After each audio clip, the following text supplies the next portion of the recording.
Les débats de jeudi, ça fait partie du plan d'action du comité parité diversité qui a été présenté fin 2017. On les organise pour l'instant une fois par trimestre. Notre souhait, c'est de les faire une fois par mois.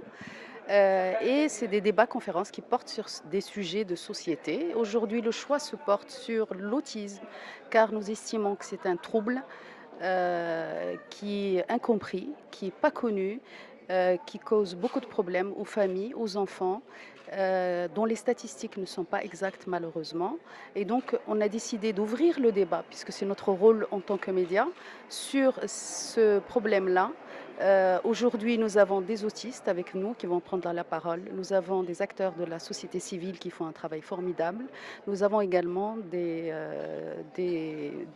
personnes du corps médical qui vont essayer de nous expliquer ce trouble-là, ses formes, etc., comment le diagnostiquer, toujours dans le but d'ouvrir le débat et de sensibiliser, puisque c'est notre rôle, l'opinion publique sur ce problème-là. Quel message vous voulez passer aujourd'hui et par votre présence à cette conférence?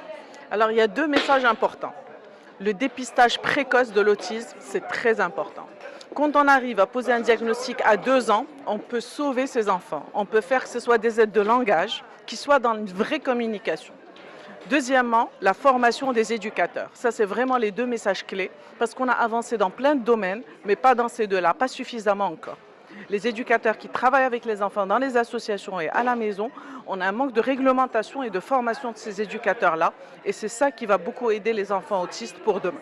D'accord. Un enfant autiste peut vivre une vie normale. Avec des aménagements, mais il peut.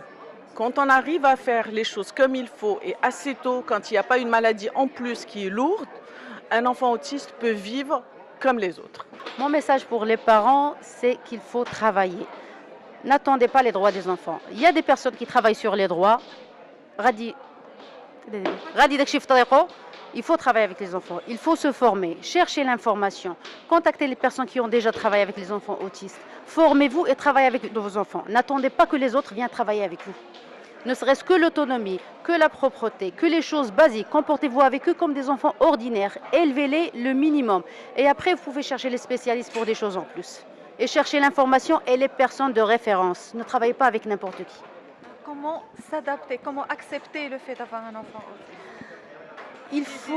Comment les aider à accepter? Eh bien, il faut se dire c'est son enfant, c'est un cadeau du ciel, c'est un cadeau de Dieu. Il faut le prendre et l'accepter tel qu'il est. Une fois qu'on l'accepte, c'est la moitié du travail qui est fait.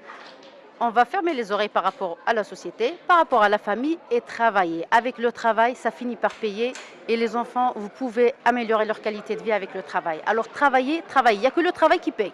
Il n'y a pas autre chose. Il faut travailler.